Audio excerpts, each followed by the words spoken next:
दोस्तों, बहुत स्वागत है आपका इस लीलांज प्लेटफॉर्म पे। आज वर्दी बैच में हमारा है तीसरा एपिसोड।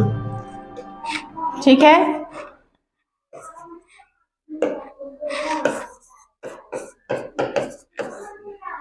एपिसोड तीसरा है आज हमारा वर्दी बैच में। ठीक है दोस्तों, आज हम देखेंगे अर्थव्यवस्था के बारे में। क्योंकि हम लोग जो है सो सब्जेक्टिव ना ऑब्जेक्टिव ना लेकर के वन लाइनर ले रहे हैं, ताकि वन लाइनर आप क्वेश्चन देखेंगे और चारों ऑप्शन में से आसानी से टिक कर सकेंगे। ठीक है, तो सबसे पहले आइए बताते हैं हम अर्थव्यवस्था एक परिचय। अर्थव्यवस्था किसे कहते हैं? जब हम किसी देश या उसकी समस्त आर्थिक क्रियाओं के संदर्भ में परिभाषित करते हैं तो उसे देश की अर्थव्यवस्था कहलाता है। कहने का मतलब है हम जो भी काम करते हैं और उसके रूप में जो हमको मजदूरी दी जाती है, और साथ ही उस मजदूरी से हम अपनी दिनचर्या को बेहतर बनाते हैं, उसी को अर्थव्यवस्था कहते हैं। ठीक है, ये किसी भी कंट्री के लिए लागू होता है। चलिए आगे देखते हैं हम।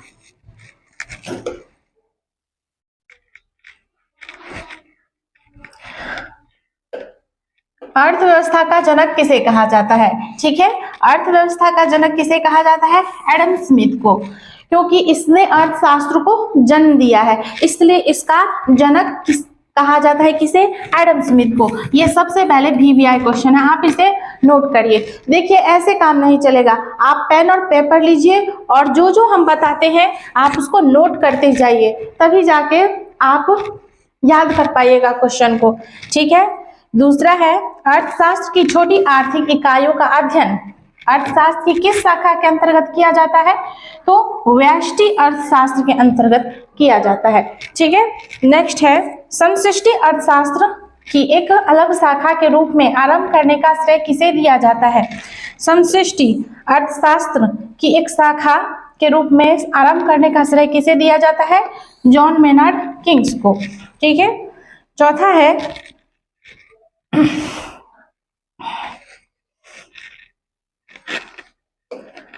भारतीय अर्थव्यवस्था किस प्रकार की अर्थव्यवस्था मानी जाती है? तो विकासशील अर्थव्यवस्था। ये भी VVI क्वेश्चन है, तो हम आपको बता दें कि विकासशील अर्थव्यवस्था किसे कहते हैं। अभी हम लोग विकसित अर्थव्यवस्था में नहीं गए हैं। अर्थव्यवस्था विकासशील होती है, विकसित होती है, जिसमें कि हम लोग जो है सो अभी विकासशील में है। इंडिया अभी ग्रो नहीं कर पाया है। हम लोग विश्व की 5वीं अर्थव्यवस्था वाली देश है। ठीक है, जिसमें कि अभी भी हम लोग विकासशील के पायदान पे हैं। नेक्स्ट,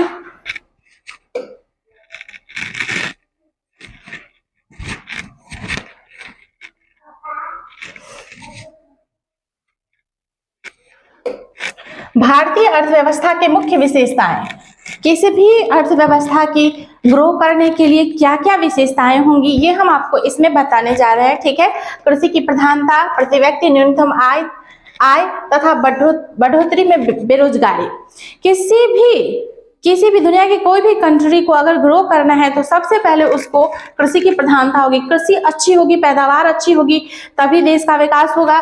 साथ में प्रति व्यक्ति न्यूनतम आय, यानी कि प्रत्येक व्यक्ति का आय ऐसा होना चाहिए जिससे वो अपना जीवन यापन आराम से व्यतीत कर सके। और बेरोजगारी में बढ़ोतरी नहीं, और रोजगारी।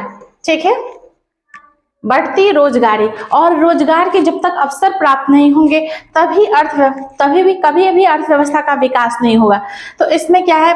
कृषि की प्रधानता, प्रति व्यक्ति न्यूनतम आय और रोजगार होना चाहिए, तभी जाके एक अर्थव्यवस्था चुस्त और दुरुस्त होगी। नेक्स्ट है, देखिए अब आपको बता देते हैं, नोट में ये नोट डाउन करने के लिए है। भारत की अर्थव्यवस्था मिश्रित अर्थव्यवस्था है, जिसमें सार्वजनिक एवं निजी क्षेत्र मिलजुल कर कार्य करते हैं। अर्थव्यवस्था में पूंजीवादी, समाजवादी दोनों अर्थव्यवस्थाओं की विशेषताएं पाई जाती हैं।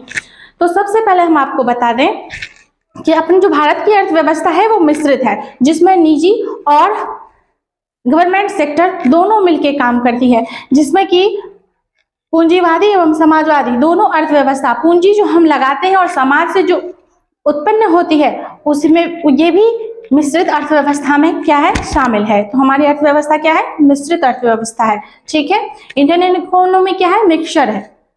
नेक्स्ट बता देते हैं आपको, मिश्रित अर्थव्यवस्था की संकल्पना किस अर्थशास्त्री के विचारों से प्रेरित है? ये जो मिश्रित हमारी अर्थव्यवस्था है किस अर्थशास्त्री के विचारों से प्रेरित है? तो ये है जॉन मेनार्ड कीन्स से। ठीक है, नेक्स्ट देख लीजिए।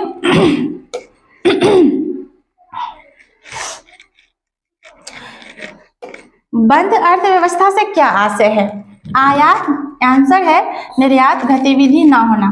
क्या है बंद अर्थव्यवस्था? क्या है? अगर हम किसी देश से इंपोर्ट और एक्सपोर्ट नहीं करते हैं, कोई चीज को ना तो लाते हैं और कोई चीज ना भेजते हैं, उसे ही कैसे क्या कहेंगे हम लोग? बंद अर्थव्यवस्था कहेंगे। ठीक है, क्या कहेंगे? बंद अर्थव्यवस्था। ठीक है, नेक्स्ट है संयुक्त क्षेत्र की अवधारणा किस क्षेत्र को संबंध को दर्शाती है? ठीक है, संयुक्त क्षेत्र की अवधारणा किन क्षेत्रों को दर्शाती है? निजी व सार्वजनिक। जैसा कि हमारी अर्थव्यवस्था मिश्रित है जिसमें कि गवर्नमेंट सेक्टर और प्राइवेट सेक्टर दोनों मिलकर काम करते हैं, तो वही संयुक्त अर्थव्यवस्था कहलाती है। जैसे दो लोग जैसे ही जुड़ेंगे वो संयुक्त हो जाएगा, तो हमारी अर्थव्यवस्था भी क्या है? इसी तरह की है, निजी व सार्वजनिक क्षेत्र वाली। ठीक है, नेक्स्ट देखिए, अर्थव्यवस्था में उच्च स्तरीय निर्णय लेने वाले संस्थान को किस क्षेत्र के अंतर्गत शामिल किया जाता है? ठीक है, पंचम क्षेत्र के अंतर्गत। किस क्षेत्र के अंतर्गत? पंचम क्षेत्र के अंतर्गत शामिल किया जाता है।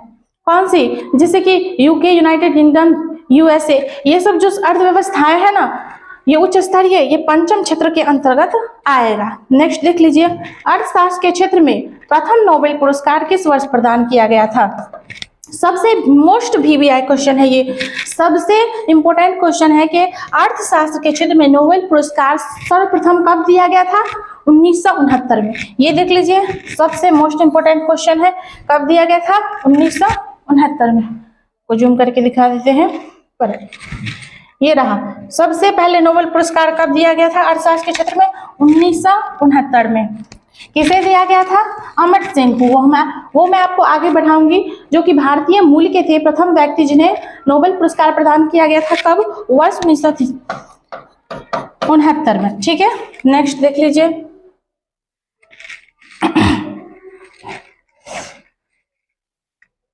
जैसा कि हमने आपको अभी बताया था कि प्रथम नोबेल पुरस्कार 1969 में किसे मिला था?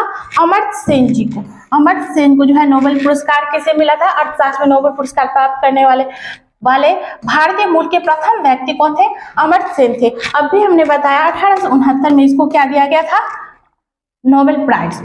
जबकि वही नोट में हम आपको बता देते हैं कि अर्थशास्त्र का नोबेल प्राप्त करने वाले अभिजीत बैनर्जी भारतीय मूल के दूसरे व्यक्ति है। प्रथम नंबर पे है वो अमर्त्य सेन जी और द्वितीय पर है भारतीय बैनर्जी। उसे क्यों दिया गया था? संयुक्त रूप से गरीबी उन्मूलन और प्रयोगात्मक दृष्टिकोण है थी, गरीबों का उद्धार करने के लिए, और उन पे रिसर्च किया कि कैसे गरीबी को दूर की जा सकती है। उसके लिए उसकी और उसकी पत्नी ने संयुक्त रूप से यह कार्य किया, जिसके लिए उन्हें नोबेल पुरस्कार दिया गया, जो कि भारतीय मूल के दूसरे व्यक्ति। उन्हें कब दिया गया? 2019 में। ठीक है ना, उसे कब दिया गया? 2019 में दिया गया। नेक्स्ट आइए देखते हैं, राष्ट्रीय आय प्रति व्यक्ति आय निर्धारित स्तर से ऊपर पाई जाती है।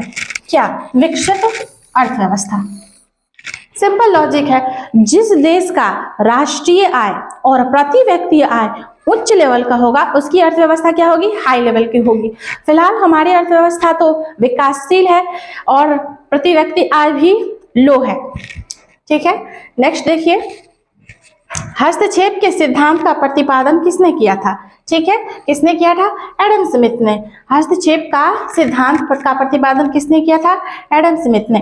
गांधीवादी अर्थव्यवस्था किस सिद्धांत पर आधारित है? तो क्या है? न्यास के सिद्धांत पर।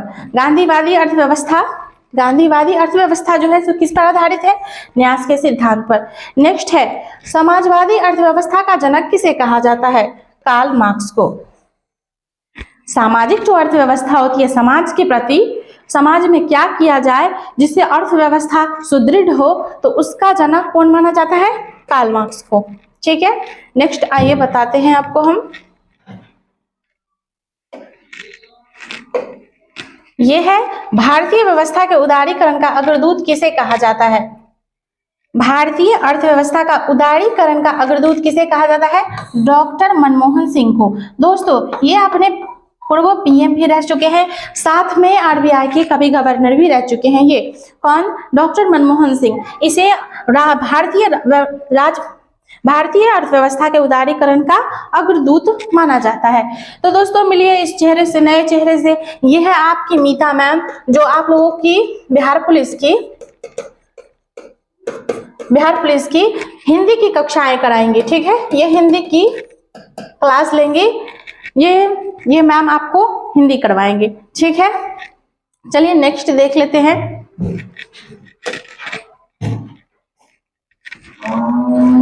ये है विश्व की 10 शीर्ष यानी हाई लेवल जो 10वें नंबर पर अर्थव्यवस्था वाले देश है, उसका हम US ट्रिलियन डॉलर में जीडीपी देखेंगे।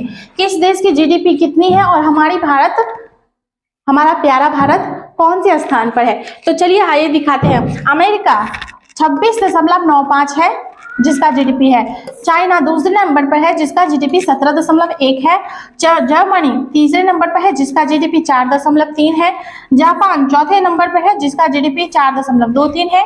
भारत, अपना प्यारा भारत, जैसे कि मैंने स्टार्टिंग में ही कहा था कि भारत 5वीं सबसे बड़ी इकोनॉमी वाला देश है, जो कि 5वें नंबर पर है जिसका जीडीपी 3.73 है। ठीक है, 6 में है यूके जिसका जीडीपी 3.33 है। 7 में है फ्रांस जिसका जीडीपी 3.05 है। इटली जिसका जीडीपी 2.19 है। कनाडा जिसका जीडीपी 2.12 है। और अंत में है रूसी यानी यूके संघ जिसकी जीडीपी 1.86 है। ठीक है ना, 86 है। तो ये रहे कुछ 10 शीर्ष अर्थव्यवस्था वाले देश, जो कि अपने आप में एक बहुत बड़ी बात है। ठीक है, नेक्स्ट आइए ले चलते हैं।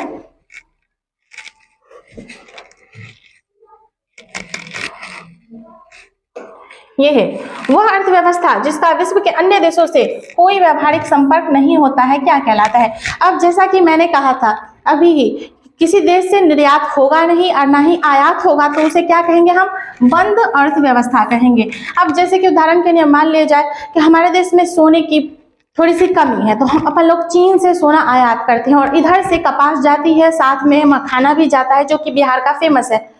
तो ये जो आयात निर्यात एक दूसरे में ठप पड़ जाता है, तो उसे ही हम क्या कहेंगे, बंद अर्थव्यवस्था के अंतर्गत वो आएगा। ठीक है, नेक्स्ट देखिए, आर्थिक समृद्धि किसे कहते हैं। किसी अर्थव्यवस्था में होने वाली मात्रात्मक परिवर्तन आर्थिक समृद्धि कहलाता है। क्या है आर्थिक समृद्धि। सपोज हमने कोई उद्योग लगाया और उस उद्योग में हमने 50,000 लगाया, 50,000 की जगह हमको 1 लाख का प्रॉफिट हुआ, उसे ही आर्थिक परिवर्तन कहेंगे। तो मात्रात्मक वृद्धि वैसे ही हो गई, तो उसे ही हम क्या कहेंगे, आर्थिक समृद्धि। ठीक है, नेक्स्ट देखिए, प्रति व्यक्ति समग्र उत्पादन व प्रति व्यक्ति भौतिक पूंजी में वृद्धि क्या कहलाता है, आर्थिक समृद्धि को। जैसा कि ये था ना आर्थिक समृद्धि किसे कहते, तो मैंने सेम बता दिया, प्रति व्यक्ति समग्र उत्पादन व प्रति व्यक्ति भौतिक पूंजी में वृद्धि। जैसे कि हमने अभी बताया था ना, 50,000 लगा के 1 लाख हम लोगों ने कमा लिया, तो उसे ही आर्थिक समृद्धि को कहा जाता है। चेक, नेक्स्ट है, किसी भी देश के लिए आर्थिक समृद्धि का सबसे उपयुक्त मापदंड किसे माना जाता है, प्रति व्यक्ति आय। ये बहुत स्पेशल क्वेश्चन है, इसलिए क्योंकि जब भी प्रति व्यक्ति आय सुदृढ़ होगा, अपना प्रति व्यक्ति आय जो सुदृढ़ होगा, यानी प्रति व्यक्ति आय जितना निर्धारित किया जाता है उतना होगा, तो जीवन यापन व्यतीत करने में आनंद आता है। और उससे कम हो तो ना तो इंसान एक टाइम का अगर भोजन जुटा पाता है तो शिक्षा छूट जाती है, शिक्षा जुटा पाता है तो भोजन छूट जाती है। तो इसलिए प्रति व्यक्ति आय सबसे, अगर देश का विकास चाहते हैं, देश को समृद्धि चाहते हैं, तो आपको सबसे पहले प्रति व्यक्ति आय को सुधारना होगा। ठीक है, नेक्स्ट है, किसी पंचवर्षीय योजना के अंतर्गत आर्थिक दर सबसे कम रही, तो क्या है, तृतीय पंचवर्षीय योजना में। तृतीय पंचवर्षीय योजना जो रही थी, इसमें आर्थिक विकास दर ना के बराबर रही थी। प्रथम और द्वितीय पंचवर्षीय योजना दोनों बहुत बेहतर थी, लेकिन तीसरी पंचवर्षीय योजना में हमारा आर्थिक विकास क्या रहा, धीमा हो गया था, बिल्कुल धीमा हो गया था। ठीक है, नेक्स्ट देख लेते हैं।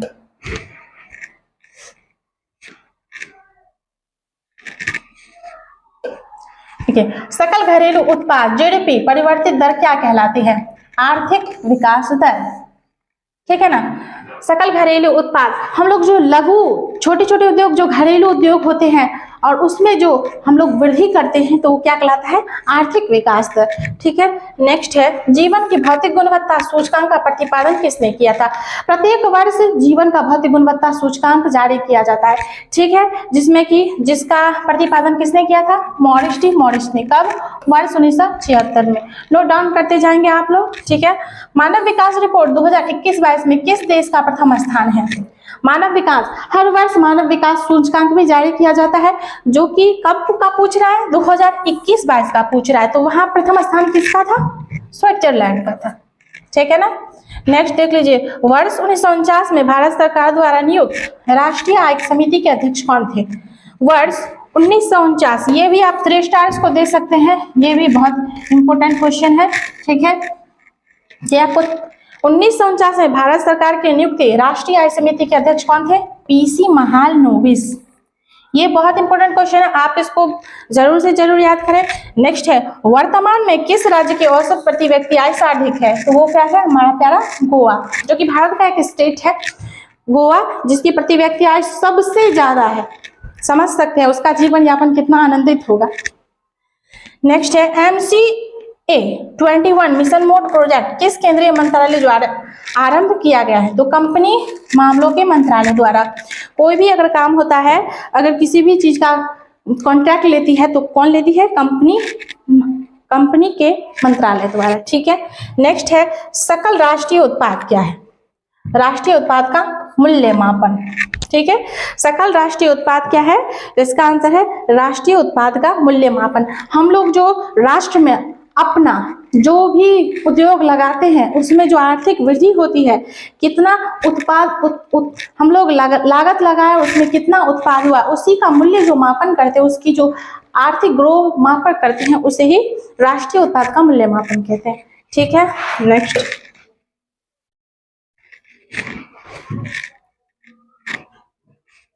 नेक्स्ट देख लीजिए, जीडीपी में आधार वर्ष 2004 को बदलकर कौन सा नया आधार वर्ष कर दिया गया है। ठीक है, पहले जो थे जीडीपी जो पहले थे 2004 और 5 में, इसको बदलकर किस वर्ष कर दिया गया, तो इसको ये क्रॉस करके अब जो है सो नया आधार वर्ष 2011 से 12 कर दिया है। ठीक है, क्या कर दिया, जीडीपी का आधार वर्ष बदल के क्या कर दिया है, 2004-5 से 2011 से 12। नेक्स्ट देखिए, भारत में आर्थिक नियोजन की पृष्ठभूमि किसने तैयार की थी, ये भी मोस्ट इंपोर्टेंट है, आप इसको भी 3 स्टार दे सकते हैं। ठीक है, ये भारत में आर्थिक नियोजन की पृष्ठभूमि किसने तैयार की थी, सर एम विश्वेश्वरैया ने। कब की थी, वर्ष 1934 में। ठीक है, नेक्स्ट देख लीजिए, राष्ट्रीय विकास समिति का अध्यक्ष कौन होते हैं, ये भी मोस्ट इंपोर्टेंट क्वेश्चन है, VVI। ठीक है ना, राष्ट्रीय विकास समिति के अध्यक्ष कौन होते हैं, हमारे प्यारे प्राइम मिनिस्टर जी, पीएम जो है, अभी वर्तमान में पीएम कौन है, श्री नरेंद्र मोदी जी। तो ये जो है होते हैं ना, राष्ट्रीय विकास समिति के क्या होते हैं, अध्यक्ष होते हैं, ध्यान दीजिएगा। भारत में नेक्स्ट है, भारत में आर्थिक नियोजन की वास्तविक शुरुआत द्वितीय पंचवर्षीय योजना से हुई। इस योजना का वास्तुकार किसे माना जाता है। ठीक है, प्रथम कौन, ये जो है द्वितीय, क्या हुआ, ये द्वितीय पंचवर्षीय योजना की बात हो रही है, जिसको जो है सो जिसका वास्तुकार कौन है, पीसी महालनोबिस। और प्रथम वास्तुकार कौन है, प्रथम पंचवर्षीय योजना के वास्तुकार कौन है, हेराल्ड डोमल। ठीक है ना, ये द्वितीय पंचवर्षीय योजना किसके द्वारा वास्तुकार है, पीसी महालनोबिस के द्वारा। नेक्स्ट वन देखिए, ये भी MVVI है, ये भी MVVI है, आप इसे भी नोट डाउन करते जाएंगे। नेक्स्ट देख लीजिए, ये है, भारत में हरित क्रांति की शुरुआत किस पंचवर्षीय योजना के द्वारा की गई थी, तो तृतीय पंचवर्षीय योजना की शुरुआत की गई थी। प्रथम और द्वितीय को छोड़कर तृतीय, क्यों, क्योंकि हमारी जो है सो पैदावार में बढ़ोतरी नहीं हो रही थी, तो इसलिए तृतीय पंचवर्षीय योजना में खेती पर विशेष ध्यान दिया गया, हरियाली पर विशेष ध्यान दिया गया, उसी में हरित क्रांति का जन्म हुआ। ठीक है, नेक्स्ट है 18, 20 सूत्री आर्थिक कार्यक्रम का शुभारंभ किस वर्ष किया गया, कब किया गया, 1975 में। किसी भी योजना को 20 सूत्री का मतलब समझिए, 20 योजनाओं का कार्यान्वयन किया गया था उस टाइम में, अर्थव्यवस्था से रिलेटेड। ठीक है, कब, 1975 में, ध्यान दीजिएगा। नेक्स्ट है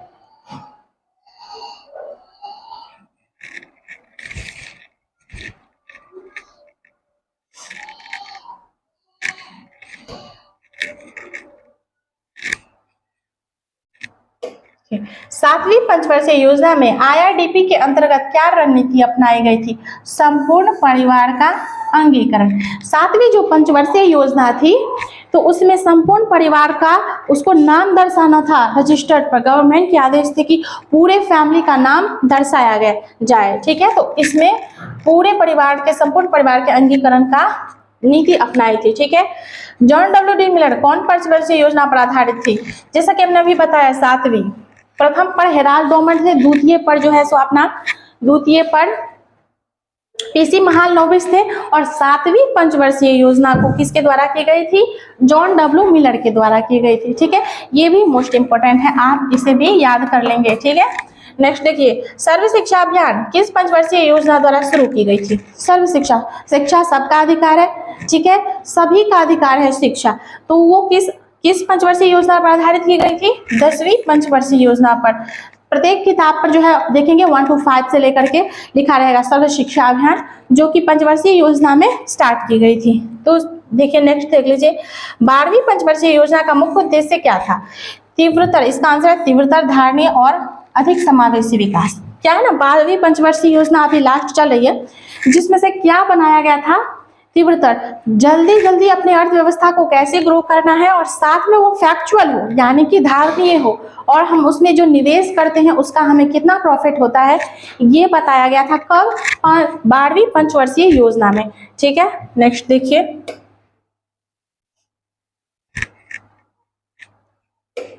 भारत में सिक्कों की ढलाई किन स्थान पर होती है? अच्छा, भारत में जो सिक्का छपता है ना, सिक्का जो बनता है वो कहाँ कहाँ बनता है? ये देखते हैं, मुंबई, कोलकाता, हैदराबाद तथा नोएडा, ये चारों जगह पर जो है अपने सिक्कों की ढलाई होती है। जो वो हम लोग 1, 2, 3, 10 का डॉलर का देखते हैं ना नोट, ये जो मुंबई, कोलकाता और हैदराबाद के और नोएडा में देखने को मिलती है।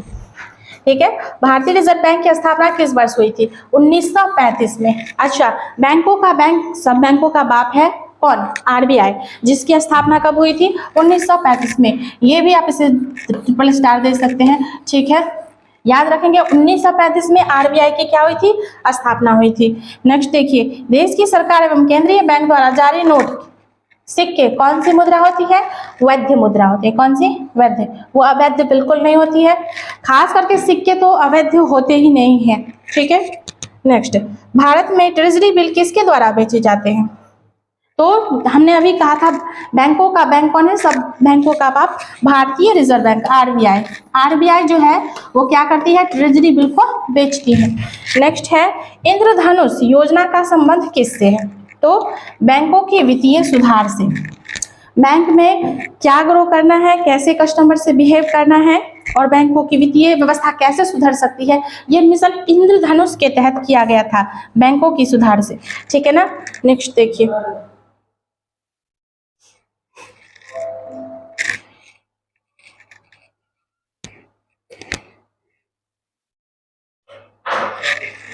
नेक्स्ट है, नरसिम्हन समिति का संबंध किससे है? बैंकिंग संरचना के सुधारों से।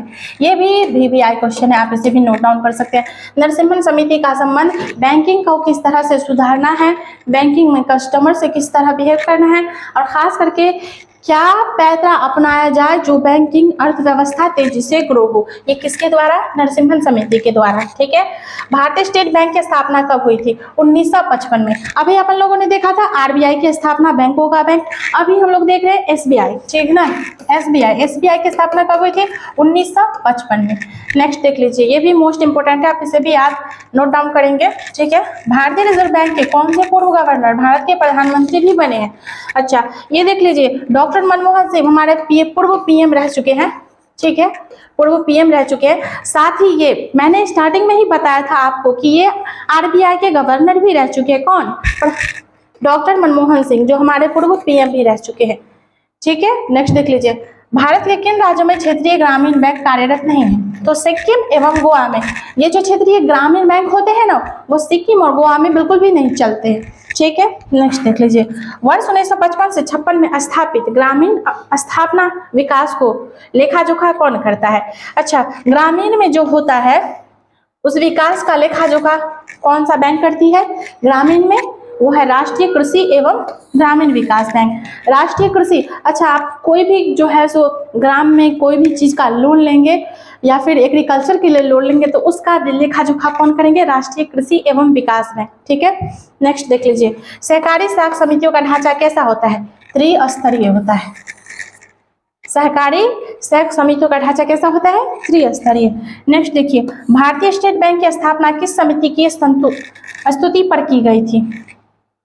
अच्छा, भारतीय SBI जो है अपने आप में वो भी एक बड़ी बैंक है SBI, वो किसकी उपज थी? तो AD गौड़ावाला समिति का। किसका? AD गौड़ावाला समिति का। कब? 1952 में। ये भी इंपॉर्टेंट है। अस्थाई मुद्रास्फीति की गणना में शामिल नहीं किया गया है। ठीक है, गणना, सॉरी यहाँ पे मिसप्रिंट हुआ है। अस्थाई मुद्रास्फीति की गणना में शामिल नहीं किया जाता है। क्या नहीं किया जाता है? खाद्य पदार्थ तथा ईंधन की घटकों का, खाद्य पदार्थ तथा ईंधन का घटक जो है सो अस्थाई मुद्रास्फीति में क्या शामिल नहीं किया जाता है। नेक्स्ट देखिए, ऑपरेशन स्वीट्स किसके द्वारा चलाई गई थी? रिजर्व बैंक के द्वारा। RBI बैंकों का बैंक, RBI के द्वारा रिजर्व क्या चलाई गई थी? Operation sweets. ठीक है ना, बैंकों की हो सकता है वित्तीय सुधार से और बैंकों के ग्रो करने से ऑपरेशन स्वीट्स चलाई गई थी। किसके द्वारा? रिजर्व बैंक के द्वारा। ठीक है, उपभोक्ता मूल्य सूचकांक किसके द्वारा संकलित किया जाता है? तो उपभोक्ता मूल्य सूचकांक जो है सो केंद्रीय सांख्यिकी संगठन CSO, सेंट्रल स्टैटिस्टिकल ऑर्गेनाइजेशन द्वारा जो है सो किस देश की कितनी आय हुई, कितना मूल्य मापन हुआ, कितनी आर्थिक वृद्धि हुई पूरे इंडिया की, ये कौन करता है? CSO यानी केंद्रीय सांख्यिकी संगठन। तो ये थी आज की आपकी इकोनॉमी की क्लास। फिर मिलते हैं नेक्स्ट वीडियो में दूसरे क्लास के साथ, हमारे एपिसोड 4 के साथ। आप अपना कमेंट दें और क्या इसमें सुधार की ज़रूरत है ये हमें ज़रूर बताएं। खास करके आप इसे नोट करते जाइए, वीडियो को पॉज करके नोट करते जाइए, या फिर हम बताते हैं तो उसको ध्यान से सुनिए, सीधे आपके दिमाग में जाएगी। ठीक है, और मैं गारंटी लेती हूँ कि एक भी क्वेश्चन को छूटने नहीं दूंगी। ठीक है, आज के लिए इतना ही, फिर मिलते हैं नेक्स्ट वीडियो में। Thank you.